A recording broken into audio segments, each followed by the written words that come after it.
total ever. I mean, he just hung in there all night, and now has enough chips that if he doubles up, he'll be more than chip leader. It's a kind of situation where anything could happen.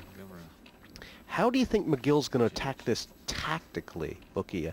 Does he want to keep the pot small before the flop? Or does he want to just try and pound Cleary into the ground? Well, I don't think he should attack it the same way as he attacked it last time, because last time, Jesse, he got heads up with an internet qualifier. Cleary's probably had about the same amount of experience. He said he's only been playing 2 years. So obviously, if McGill's playing against a fellow professional, it's probably easier than playing with someone who hasn't had that much experience, because they're harder to read. Well, this hand, McGill has raised it 20,000 more from the button. They've both missed a flop. Cleary called with a strong king, and now McGill has but to represent the ace, it looks like, to win. 50,000. Unless Cleary can dig something out of the depths. Pass. Which, I mean, there's no way. I mean, McGill's played the hand like an ace, isn't it?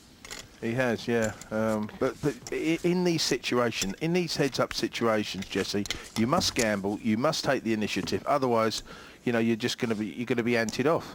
Has Cleary sent a bit of a message there by just calling with the king-8 suited before the flop? A lot of players would have re-raised with it. He must feel like he's got the opportunity to play a little poker here, Ian Cleary.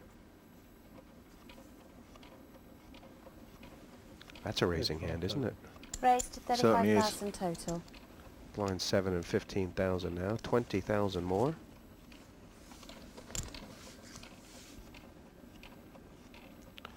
And McGill's considering his options. How does McGill want to play against Cleary raises? Seems one argument would be just to not play it, not give any action at all. Yeah, what McGill wants to see, Jesse, is he wants to see lots of flops, because he knows if he sees lots of flops, then the experience that he's got over Cleary, he will be able to play Ian Cleary. What Cleary needs to do is to gamble with McGill and get all the money in before the flop. Get heads-up situation. Sounds very reasonable. The question is, does Cleary know that? Well, he's only got to look at how many chips he's got. One double through and he's in the chip leader. Yeah. And, that's a pretty strong hand, pocket pair. Is it a raise from McGill? I imagine so. I think it'll be a small raise. Try 35 again. Raised to 35,000 total. 2 face cards here for Cleary. Now the push all in. He's got to come over the top here, Jesse. I think he's going to flat call, but he should come over the top. I'd move all in here. He's done it! Great move. Cool.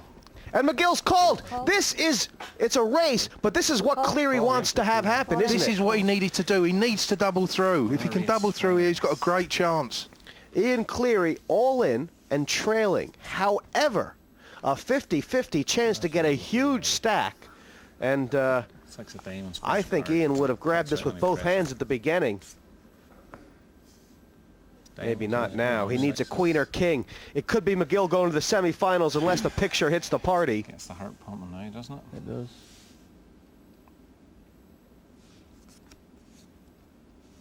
That's no help. 6 cards in the deck for Ian Cleary. Wolverhampton is howling for a queen or king. Oh, John McGill does it. Short and sweet. He cut through this field like cream corn. He did, but Cleary made the right play there, Jesse. You know, if he wins that last pot, you know, he takes a chip lead. He's been, you know, he gambled. He's been unlucky. Well played, John McGill. The old right play, I think. Re-raise, Yeah. Ian, you went heads up against 12th place WSOP finisher John McGill. What was that like? Unbelievable, unbelievable. It was just fantastic to be involved. Really enjoyed myself. Disappointing, obviously, to finish second to him, but it's no bad thing, is it, finishing second to somebody of that quality? Thanks, Ian. We now go over to Jessie May, who's with our winner. A steamroller was John McGill. They should have made him play the heat on one leg. Congratulations, John. Thanks, Jesse. Thank you. I mean, what are you going to do for an encore? Well, I don't know. I'd like to romp right through the semi-final. But no, I had a lot of pressure on myself today. I put a lot of extra pressure on myself because I felt I had to perform well today after the World Series, and I thought, well, I'll go for it. But the cards come from it. It's like really, really lucky today. It seemed like you played flawlessly. I mean, there was a lot of hands where you just extracted chips at every stage. Yeah, well, I got a feeling, the same thing. I tend to get feelings sometimes. Got a wee feeling about 15 or 20 minutes in. Very nervous table again, except for Barry. And I was just fit to pick up some chips. And once you get a few chips, you know, you can do a bit of damage, you know. You really can. Now, was it preying on your mind that the last time you played in this format, you got a big chip lead and gave it away? It was really playing on my mind. I said, like, I was sitting in the same seat 4. I had all the chips, over 400,000 with 2 guys left, and I finished 3rd. But I didn't want to. It helped me fold a few hands when we were down to the last race. I'll let them tackle each other, you know. So I've learned a wee bit from it. What do you feel about form? Obviously doing so well in the World Series this year. Do you think it's improved your game, or is it just given you a lot of confidence? Well, confidence is a major part in the game. So I feel I have improved greatly. Like, and I do feel I'm getting another, I don't know if you want to call it a sixth sense or something, but I do feel I'm getting a feel for hands far better, and I am more confident in my game, and it's really helped me improve. Well, congratulations again, John. A pleasure to watch you play, and a pleasure to see John McGill progress. He came so close to conquering the world at the WSOP, and now McGill's back to claim the European crown. He takes the 4th seat at the semifinal. Join us next time for more on this exciting tournament.